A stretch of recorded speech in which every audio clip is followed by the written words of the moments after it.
this stuff. 100 years ago, a new theory about human nature was put forward by Sigmund Freud.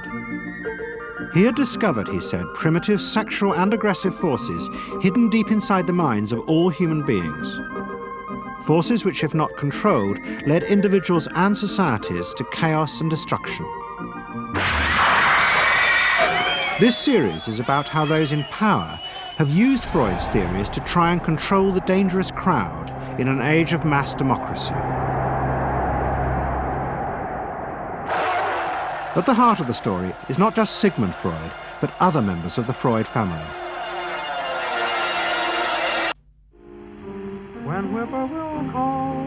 This episode is about Freud's American nephew, Edward Bernays. Bernays is almost completely unknown today, but his influence on the 20th century was nearly as great as his uncle's. Because Bernays was the first person to take Freud's ideas about human beings and use them to manipulate the masses.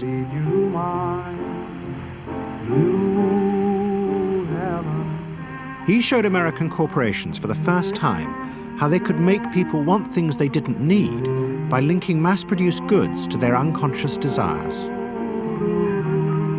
Out of this would come a new political idea of how to control the masses. By satisfying people's inner selfish desires, one made them happy and thus docile. It was the start of the all-consuming self, which has come to dominate our world today.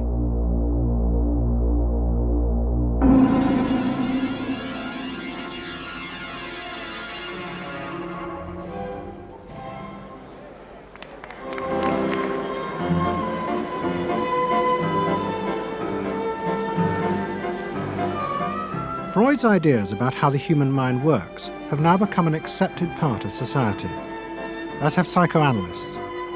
Every year, the psychotherapist's ball is held in a grand palace in Vienna. This is the psychotherapy ball. Psychotherapists come, some advanced patients come, or former patients come, and many other people, friends, but also people from the Viennese society who like to go to a nice, elegant, comfortable ball. But it was not always so. 100 years ago, Freud's ideas were hated by Viennese society. At that time, Vienna was the center of a vast empire ruling Central Europe. And to the powerful nobility of the Habsburg court, Freud's ideas were not only embarrassing, but the very idea of examining and analyzing one's inner feelings was a threat to their absolute control. You see, at that time, these people had the power. And of course, you just were not allowed to show your bloody feelings. I mean, you just couldn't. You know, I mean, you couldn't, if you were unhappy. Can you imagine, for instance, you sit somewhere in the country in a castle, you are deeply unhappy, you are a woman. You couldn't go to your maid and cry on her shoulders, or you couldn't go into the village and complain, you know, about your feelings. I mean, you couldn't, it was like selling yourself to somebody. You just couldn't, you know, because they had to respect you. Now, of course, Freud, you see, put that thought very much into question, because you see, to examine yourself, you would have to put a lot of other things into question, your society, everything what surrounds you. And that wasn't a good thing at that time. Why not? Because your self-created empire, to a certain extent, would have fallen into bits much earlier already. But what frightened the rulers of the empire even more was Freud's idea that hidden inside all human beings were dangerous instinctual drives. Freud had devised a method he called psychoanalysis. By analyzing dreams and free association, he had unearthed, he said, powerful sexual and aggressive forces, which were the remnants of our animal past. Feelings we repressed because they were too dangerous. Freud devised a method for exploring a hidden part of the mind, which we nowadays call the unconscious, which is a part that is totally unknown to our consciousness, that there exists a barrier in all our minds which prevents these hidden and unwelcome impulses of the unconscious from emerging. Good night.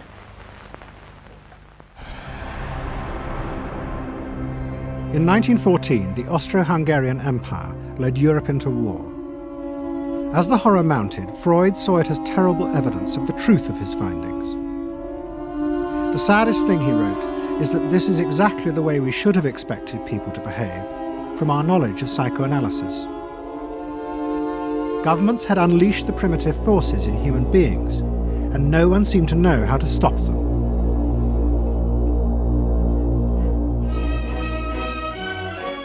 At that time, Freud's young nephew, Edward Bernays, was working as a press agent in America. His main client was the world-famous opera singer Caruso, who was touring the United States.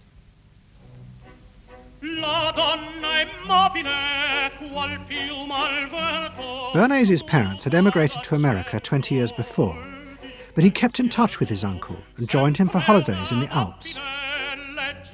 But Bernays was now about to return to Europe for a very different reason. On the night that Caruso opened in Toledo, Ohio, America announced it was entering the war against Germany and Austria. As a part of the war effort, the US government set up a Committee on Public Information, and Bernays was employed to promote America's war aims in the press. The President, Woodrow Wilson, had announced that the United States would fight not to restore the old empires, but to bring democracy to all of Europe. And Bernays proved extremely skillful in promoting this idea, both at home and abroad. And at the end of the war, he was asked to accompany the President to the Paris Peace Conference. Then, to my surprise, they asked me to go over with Woodrow Wilson to the peace conference. And at the age of 26, I was in Paris for the entire time of the peace conference that was held in the suburb of Paris, and we worked to make the world safe for democracy. That was a big slogan. Wilson's reception in Paris astounded Bernays and the other American propagandists. Their propaganda had portrayed Wilson as a liberator of the people, a man who would create a new world in which the individual would be free. They had made him a hero of the masses. And as he watched the crowd surge around Wilson, Bernays began to wonder whether it would be possible to do the same type of mass persuasion, but in peacetime. When I came back to the United States, I decided that if you could use propaganda for war, you could certainly use it for peace. And propaganda got to be a bad word because of the Germans using it. So what I did was to try to find some other words. So we found the word Council on Public Relations.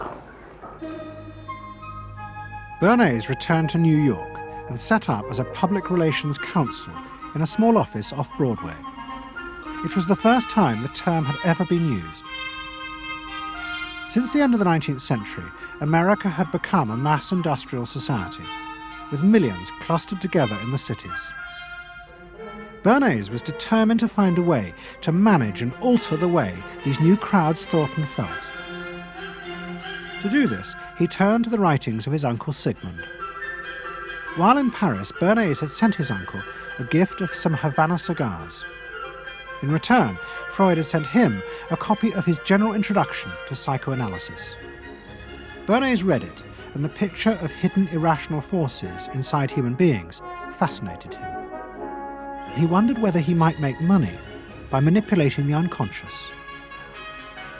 What Eddie got from Freud was indeed this idea that there is a lot more going on in human decision-making, not only among individuals, but even more importantly among groups, than this idea that information drives behavior.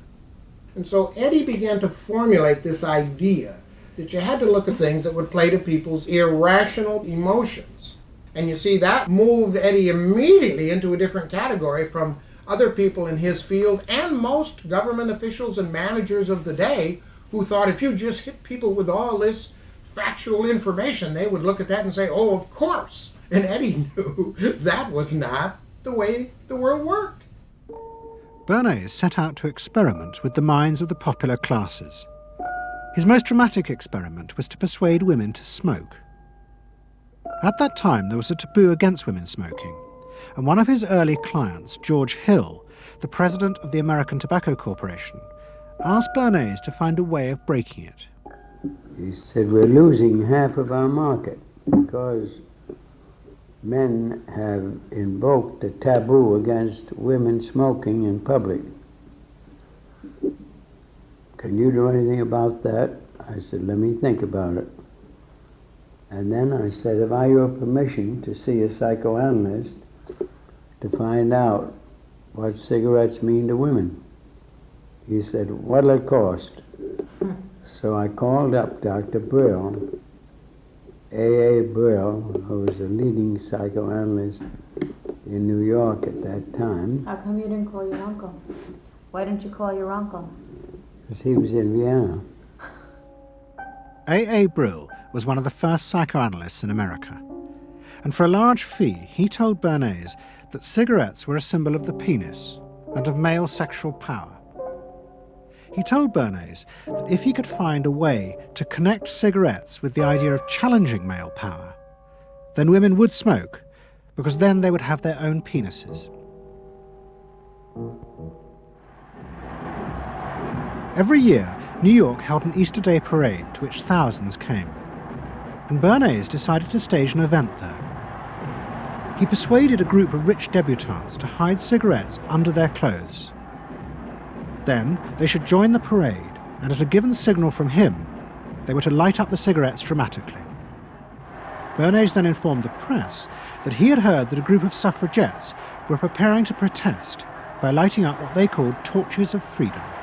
He knew this would be an outcry, and he knew that all of the photographers would be there to capture this moment. And so he was ready with a phrase which was torches of freedom. And so here you have a symbol, women, young women, debutantes, smoking a cigarette in public with a phrase that means anybody who believes in this kind of equality pretty much has to support them in the ensuing debate about this, because torches of freedom. I mean, what's on all American coins? It's liberty. She's holding up the torch. You see, and so all of this is there together. There's emotion, there's memory, there's a rational phrase, even though it's using a lot of emotional elements. It's a phrase that works in a rational sense. All of this is together. And so the next day, this was not just in all of the New York papers, it was across the United States and around the world. And from that point forward, the sale of cigarettes to women began to rise. He had made them socially acceptable with a single symbolic act. What Bernays had created was the idea that if a woman smoked, it made her more powerful and independent, an idea that still persists today. Embrace me, my sweet embrace. It made him realize that it was possible to persuade people to behave irrationally if you link products to their emotional desires and feelings. The idea that smoking actually made women freer was completely irrational, but it made them feel more independent. It meant that irrelevant objects could become powerful emotional symbols of how you wanted to be seen by others. Eddie Bernays saw the way to sell product was not to sell it to your intellect, that you ought to buy an automobile, but that you will feel better about it if you have this automobile. I think he originated that idea, that they weren't just purchasing something, but they were engaging themselves emotionally or personally in the product or service. That it's not, you think you need a new piece of clothing, but you'll feel better with the piece of clothing. That was his contribution in a very real sense. We see it all over the place today, but I think he originated the idea of the emotional connect to a product or service. What Bernays was doing fascinated America's corporations. They had come out of the war rich and powerful, but they had a growing worry. The system of mass production had flourished during the war, and now millions of goods were pouring off production lines. What they were frightened of was the danger of overproduction, that there would come a point when people had enough goods and would simply stop buying. Up until that point, the majority of products were still sold to the masses on the basis of need. While the rich had long been used to luxury goods, for the millions of working-class Americans, most products were still advertised as necessities. Goods like shoes, stockings, even cars were promoted in functional terms for their durability. The aim of the advertisements was simply to show people the product's practical virtues, nothing more.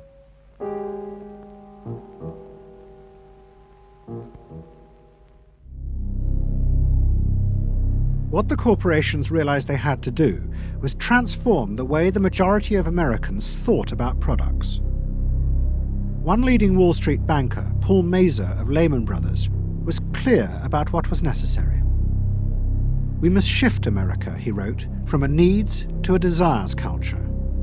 People must be trained to desire, to want new things even before the old have been entirely consumed. We must shape a new mentality in America. Man's desires must overshadow his needs.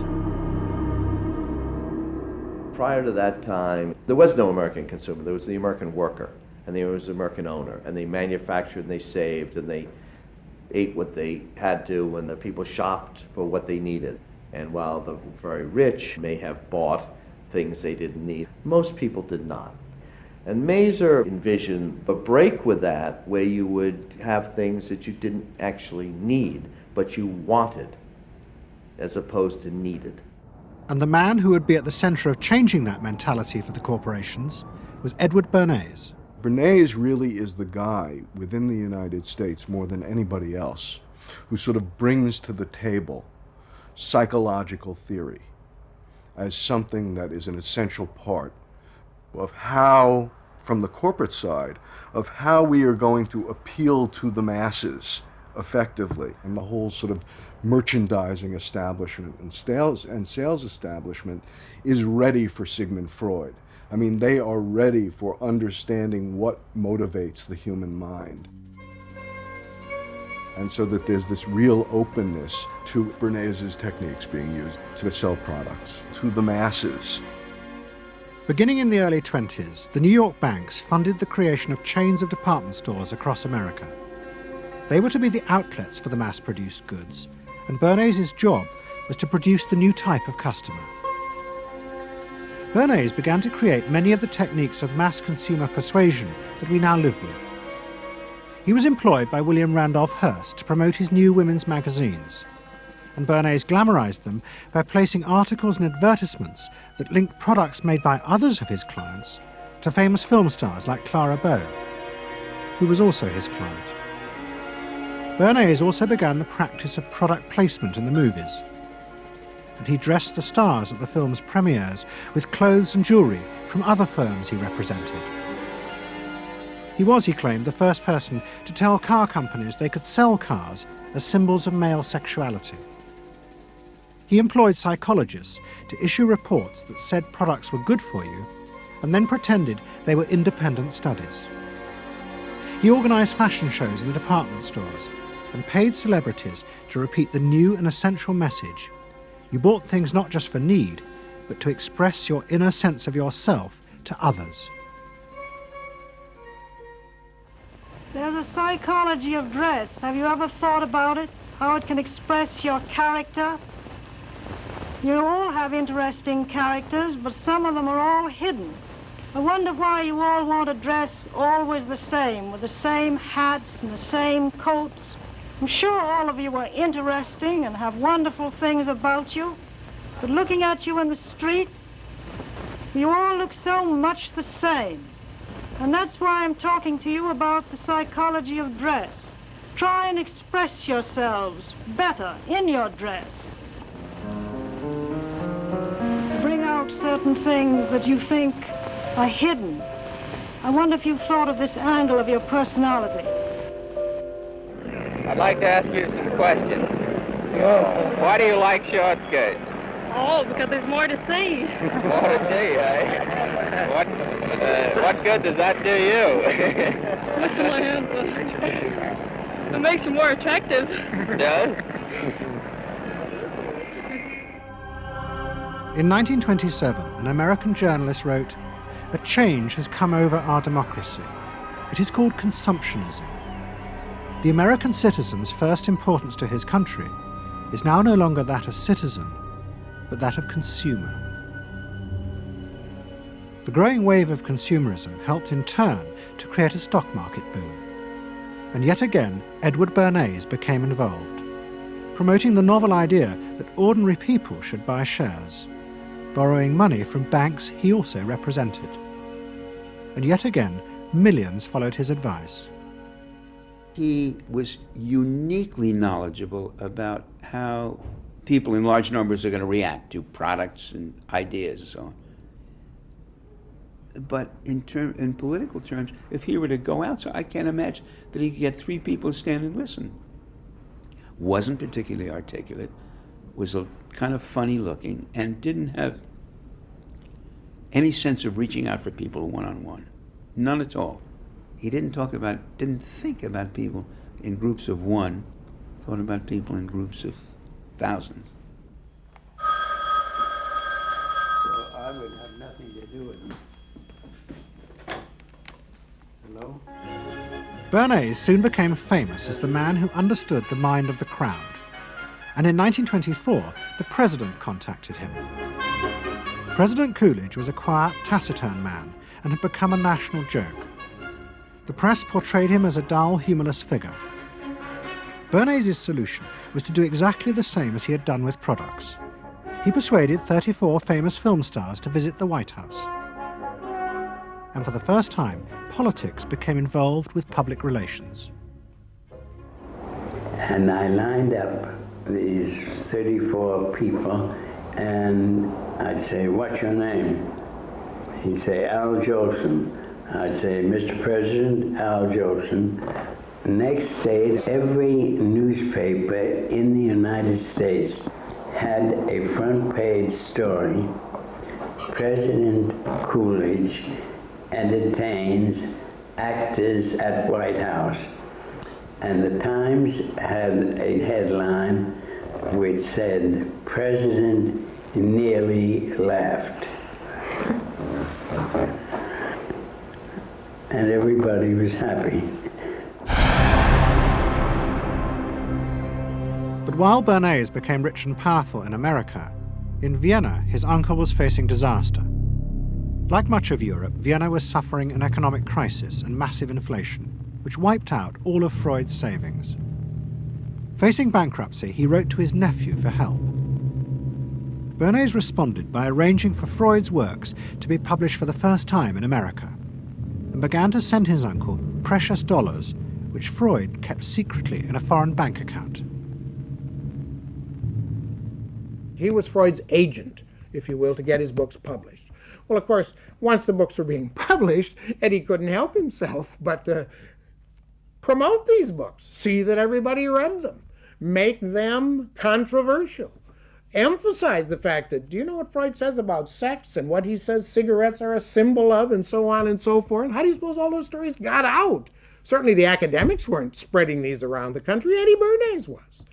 Then, when Freud became accepted, well then, of course, to go to a client and say, "Well, Uncle Siggy," see, then that had some cachet. But notice there, first Eddie created Uncle Siggy in the U.S., made him acceptable, secondly, and thirdly, then capitalized on Uncle Siggy. Typical Bernays performance. Bernays also suggested that Freud promote himself in the United States. He proposed his uncle write an article for Cosmopolitan, a magazine that Bernays represented, entitled "A Woman's Mental Place in the Home." Freud was furious. Such an idea, he said, was unthinkable. It was vulgar, and anyway, he hated America. Freud was now becoming increasingly pessimistic about human beings. In the mid-20s, he retreated in the summers to the Alps, sometimes staying in an old hotel, the Pension Moritz in Berchtesgaden. It is now a ruin. Freud began to write about group behavior, about how easily the unconscious aggressive forces in human beings could be triggered when they were in crowds. Freud believed he had underestimated the aggressive instincts in human beings. They were far more dangerous than he had originally thought. After World War I, Freud was basically a pessimist. He felt that man is an impossible creature, a very, very sadistic and bad species, and did not believe that man can be improved. Man is a ferocious animal, the most ferocious animal that exists. They enjoy torturing and killing, and he didn't like man. The publication of Freud's works in America had an extraordinary effect on journalists and intellectuals in the 1920s. What fascinated and frightened them was the picture Freud painted of submerged, dangerous forces lurking just under the surface of modern society. Forces that could erupt easily to produce the frenzied mob which had the power to destroy even governments. It was this they believed had happened in Russia. To many, this meant that one of the guiding principles of mass democracy was wrong. The belief that human beings could be trusted to make decisions on a rational basis. The leading political writer, Walter Lippmann, argued that if human beings were in reality driven by unconscious, irrational forces, then it was necessary to rethink democracy. What was needed was a new elite who could manage what he called the bewildered herd. This would be done through psychological techniques that would control the unconscious feelings of the masses. So here you have Walter Lippmann, probably the most influential political thinker in the United States, who is essentially saying that the basic mechanism of the mass mind is unreason, is irrationality, is animality. He believes that the mob in the street, which is how he sees ordinary people, are people who are driven not by their minds but by their spinal cords. The notion of kind of animal drives, unconscious instinctual drives lurking beneath the surface of civilization. And so they started looking towards psychological science as a way of understanding the mechanisms by which the popular mind works, specifically with the goal of figuring out how to understand how to apply those mechanisms to strategies for social control. Edward Bernays was fascinated by Lippmann's arguments and also saw a way to promote himself by using them.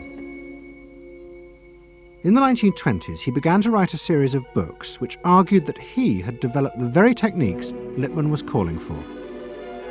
By stimulating people's inner desires and then sating them with consumer products, he was creating a new way to manage the irrational force of the masses. He called it the engineering of consent. Democracy, to my father, was a wonderful concept, but I don't think he felt that all those publics out there had reliable judgment, and not that they very easily might vote for the wrong man or want the wrong thing, so that they had to be guided from above. It's enlightened despotism in a sense. You appeal to their desires and their unrecognized longings, that sort of thing. That you can tap into their deepest desires or their deepest fears and use that to your own purposes. And then, in 1928, a president came to power who agreed with Bernays. President Hoover was the first politician to articulate the idea that consumerism had become the central motor of American life. After his election, he told a group of advertisers and public relations men, "You have taken over the job of creating desire and have transformed people into constantly moving happiness machines.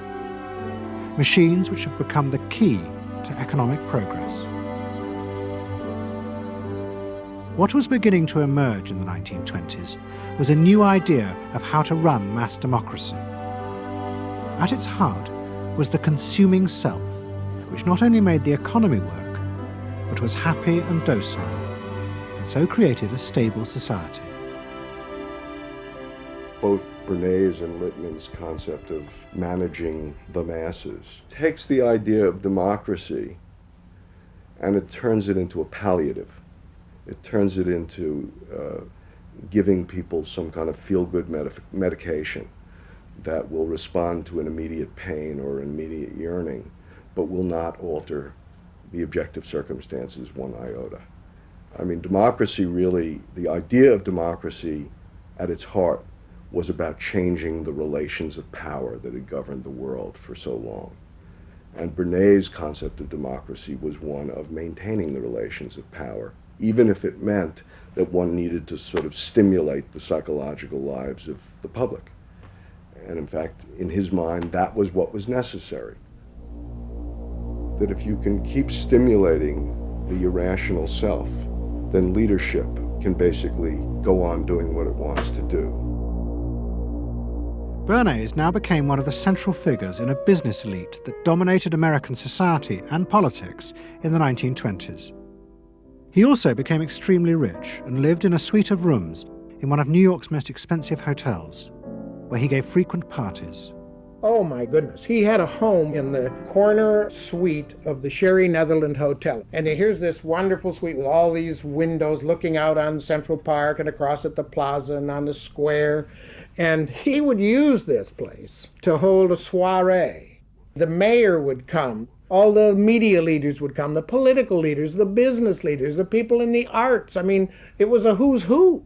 People wanted to know Eddie Bernays because, you know, he himself became a sort of a famous man, a sort of a magician who could make these things happen. He knows everybody. He knows the mayor and he knows the senator and he calls politicians on the telephone as if he did get literally a high or a bang out of doing what he did. And that's fine, but it can be a little hard on the people around you, especially when you make other people feel stupid. People who worked for him were stupid, and children were stupid, and if people did things in a way that he wouldn't have done them, they were stupid. It was a word that he used over and over and over, dope and stupid. And the masses? They were stupid.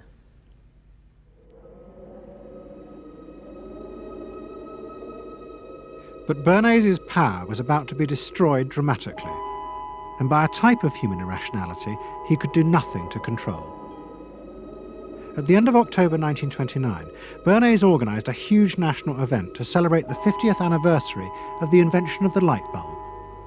President Hoover, the leaders of major corporations, and bankers like John D. Rockefeller were all summoned by Bernays to celebrate the power of American business. But even as they gathered, news came through that shares on the New York Stock Exchange were beginning to fall catastrophically. Throughout the 1920s, speculators had borrowed billions of dollars. The banks had promoted the idea that this was a new era where market crashes were a thing of the past. But they were wrong. What was about to happen was the biggest stock market crash in history. Investors had panicked and begun to sell in a blind, relentless fury that no reassurance by bankers or politicians could halt. And on the 29th of October 1929, the market collapsed.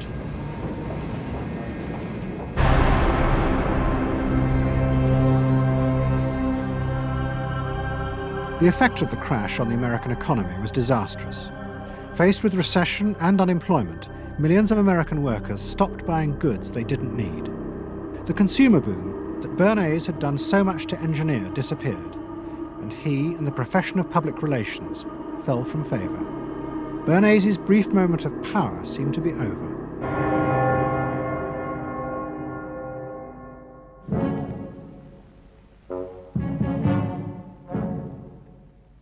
The effect of the Wall Street crash on Europe was also catastrophic. It intensified the growing economic and political crisis in the new democracies. In both Germany and Austria, there were violent street battles between the armed wings of different political parties. Against this backdrop, Freud, who was suffering from cancer of the jaw, retreated yet again to the Alps. He wrote a book called Civilization and Its Discontents. It was a powerful attack on the idea that civilization was an expression of human progress. Instead, Freud argued, civilization had actually been constructed to control the dangerous animal forces inside human beings. What was implicit in Freud's argument was that the ideal of individual freedom, which was at the heart of democracy, was impossible. Human beings could never be allowed to truly express themselves because it was too dangerous. They must always be controlled and would thus always be discontent.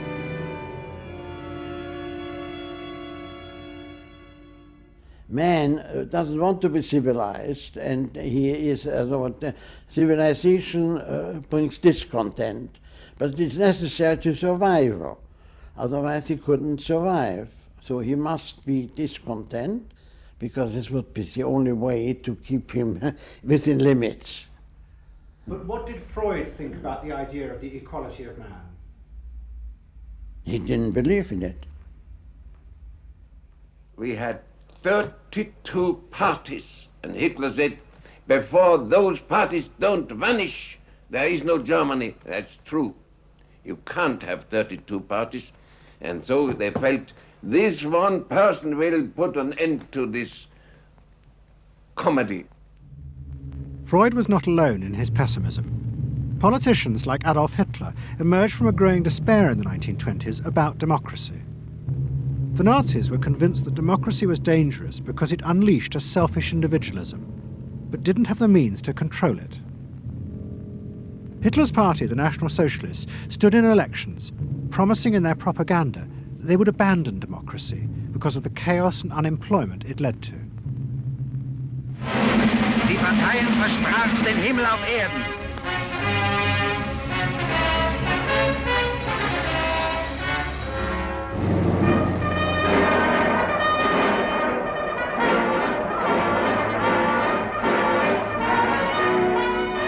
In March 1933, the National Socialists were elected to power in Germany, and they set out to create a society that would control human beings in a different way. One of their first acts was to take control of business. The planning of production would in future be done by the state. The free market was too unstable, as the crash in America had proved. Workers' leisure time was also planned by the state through a new organization called Strength Through Joy. One of its mottos was service, not self.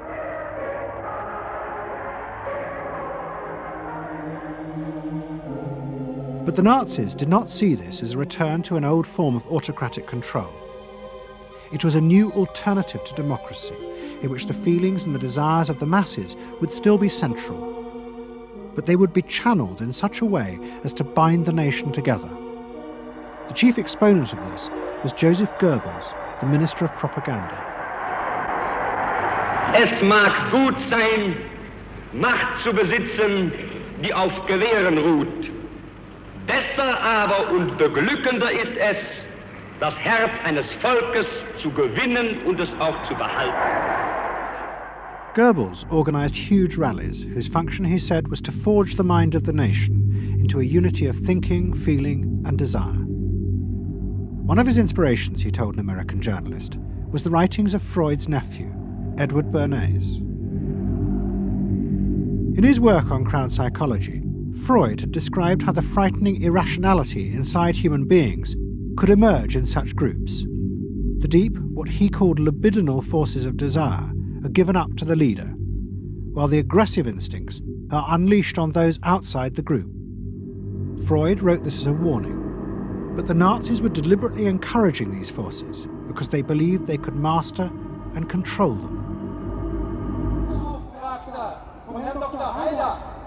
Well, Freud was saying that masses are bound by libidinal forces. They love each other and delegate their ideas and their feelings to the chap on top. What are libidinal forces? What are libidinal forces? Well, forces of love. Not hate? No. Hate is delegated to the others outside.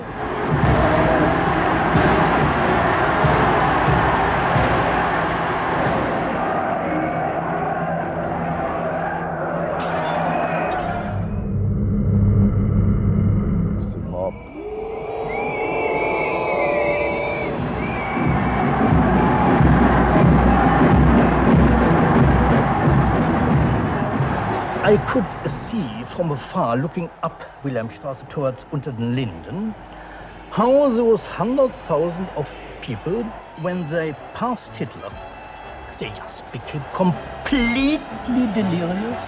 They began to shout these cries I will never get out of my ears. Heil, Sieg, Heil. They were demented.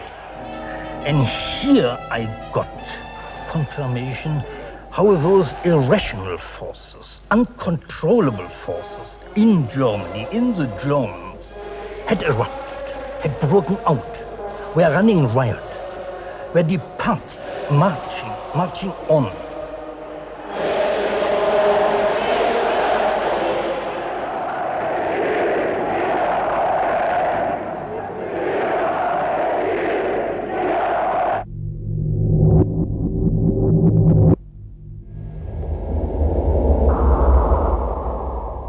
And in America too, democracy was under threat from the force of the angry mob. The effect of the stock market crash had been disastrous. There was growing violence as an angry population took out their frustration on the corporations who were seen to have caused this disaster. Then, in 1932, a new president was elected who was also going to use the power of the state to control the free market. But his aim was not to destroy democracy, but to strengthen it. And to do this, he was going to develop a new way of dealing with the masses. I am prepared, under my constitutional duty, to recommend the measures that a stricken nation in the midst of a stricken world may require. But in the event that the national emergency is still critical, I shall not evade the clear course of duty that will then confront me. I shall ask the Congress for the one remaining instrument to meet the crisis: broad executive power.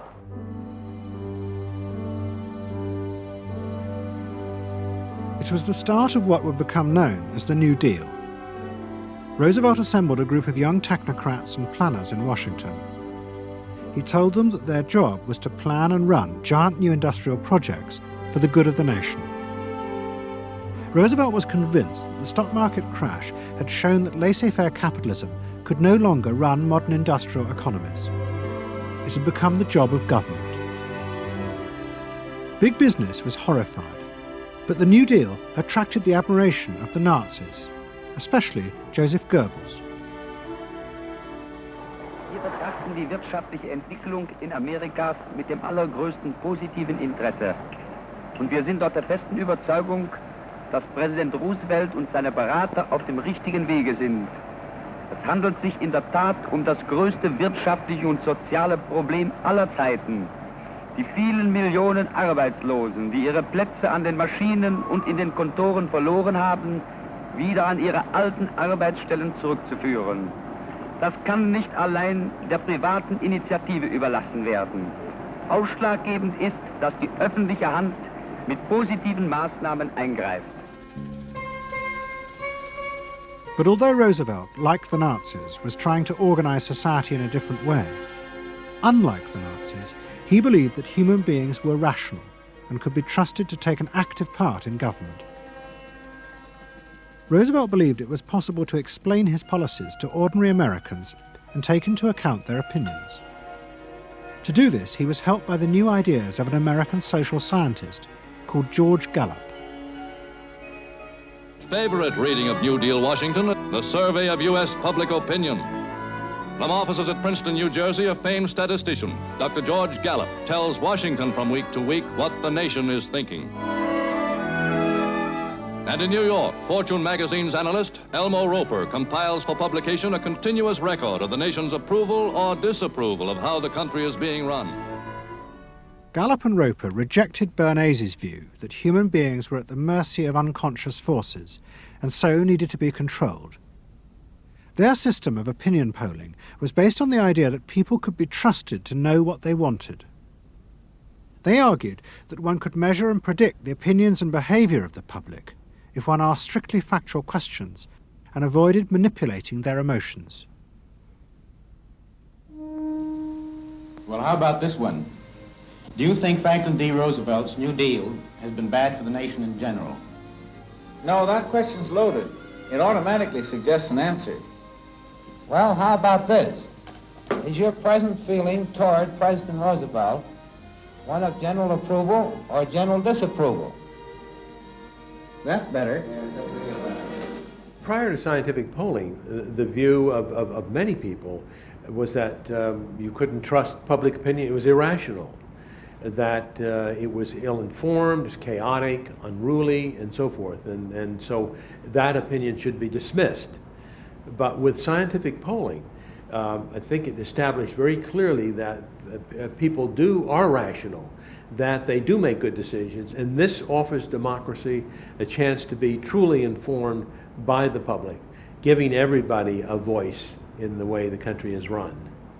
I know my father wouldn't necessarily say the voice of the public is the voice of God, but he did feel very much that the voice of the people is a rational voice and should be heard. What Roosevelt was doing was forging a new connection between the masses and politicians. No longer were they irrational consumers who were managed by sating their desires. Instead, they were sensible citizens who could take part in the governing of the country. In 1936, Roosevelt stood for re-election. He promised further control over big business. To the corporations, it was the beginning of a dictatorship.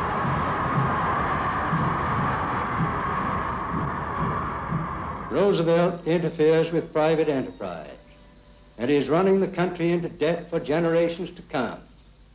The way to get recovery is to let business alone. But Roosevelt was triumphantly re-elected. It looks, my friends, like a real landslide this time. So please let me thank you again and tell you that I hope to see you all very soon and bid you an affectionate good night. Faced with this, business now decided to fight back, to regain power in America. At the heart of the battle would be Edward Bernays and the profession he had invented, public relations.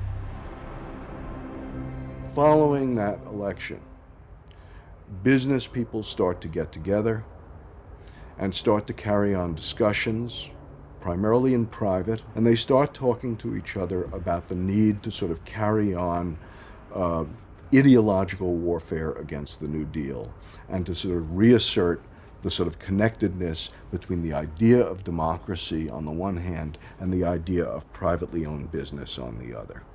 And so, under the umbrella of an organization which still exists, which is called the National Association of Manufacturers, and whose membership included all of the major corporations of the United States, a campaign is launched explicitly designed to create emotional attachments between the public and big business.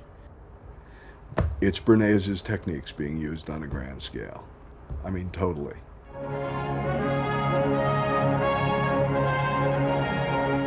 The General Motors Parade of Progress, traveling the high roads and byroads of America, bringing to millions of Americans in their own hometown the fascinating story behind modern industry, showing... The campaign set out to show dramatically that it was business, not politicians, who had created modern America. Better mode of living for all of us.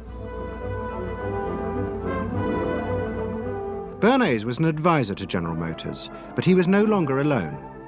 The industry he had founded now flourished as hundreds of public relations advisors organized a vast campaign. They not only used advertisements and billboards, but managed to insinuate their message into the editorial pages of the newspapers. It became a bitter fight. In response to the campaign, the government made films that warned of the unscrupulous manipulation of the press by big business. And the central villain was the new figure of the public relations man. They tried to achieve their ends by working entirely behind the scenes, corrupting and deceiving the public. The aims of such groups may be either good or bad, so far as the public interest is concerned, but their methods are a grave danger to democratic institutions. The films also showed how the responsible citizen could monitor the press themselves. They could create a chart that analysed the reporting for signs of hidden bias. But such earnest instruction was to be no match for the powerful imagination of Edward Bernays. He was about to help create a vision of the utopia that free market capitalism would build in America if it was unleashed.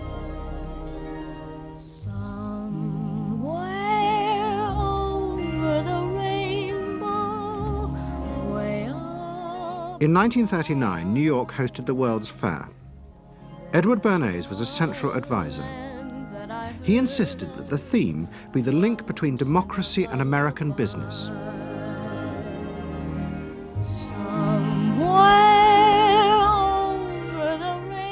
At the heart of the fair was a giant white dome that Bernays named Democracity. And the central exhibit was a vast working model of America's future, constructed by the General Motors Corporation. To my father, the World's Fair was an opportunity to keep the status quo, that is, capitalism, in a democracy. Democracy and capitalism, that marriage, right, linking, just like that.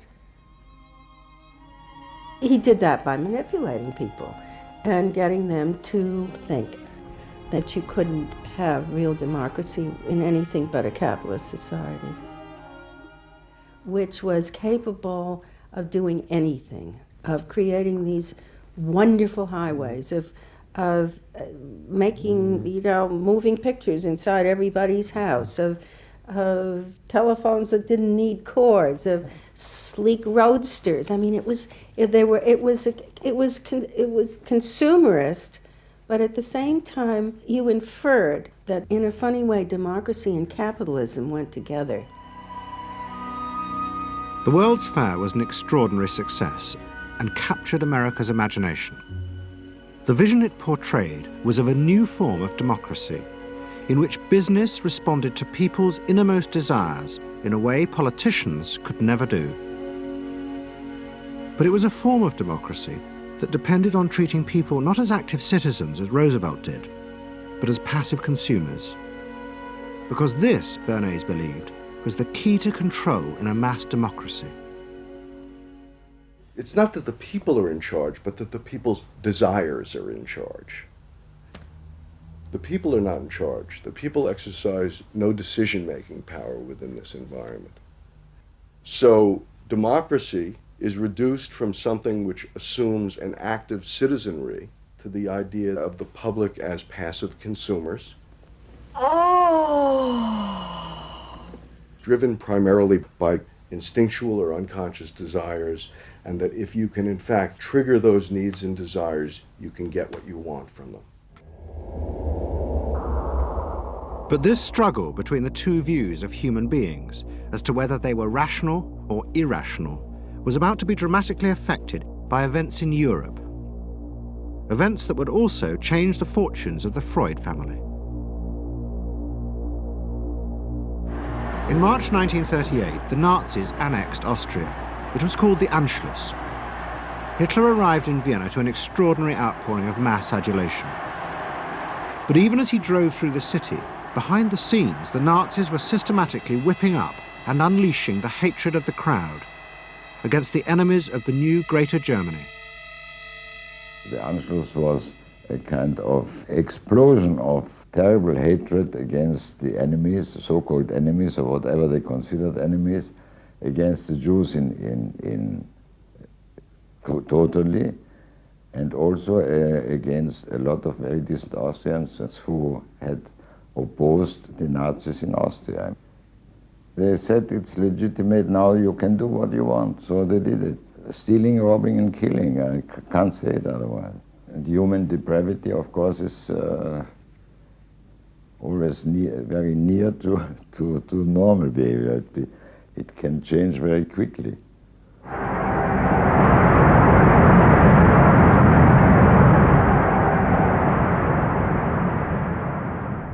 As the violence and assassinations raged in Vienna, Freud decided he had to leave.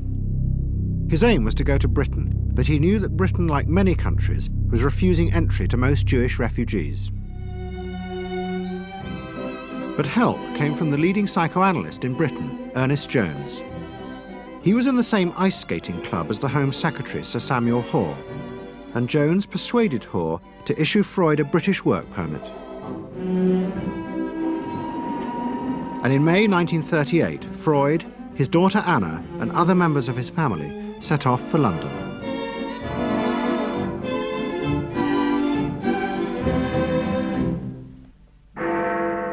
Freud arrived in London as Britain was preparing for war, and he settled with his daughter Anna in a house in Hampstead.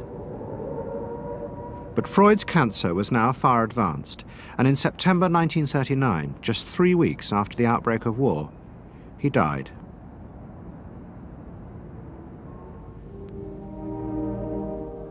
The Second World War would utterly transform the way governments saw democracy and the people they governed.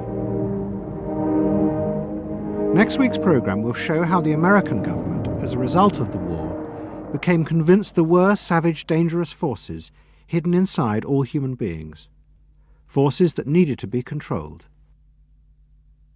The terrible evidence from the death camps seemed to show what happened when these forces were unleashed.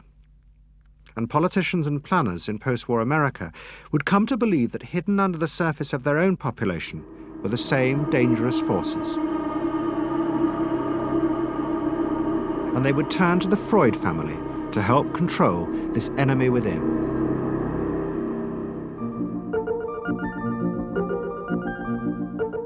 And ever adaptable, Edward Bernays would work not just for the American government, but the CIA.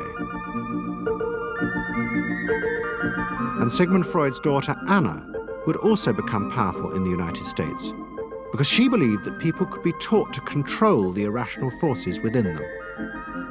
Out of this would come vast government programs to manage the inner psychological life of the masses.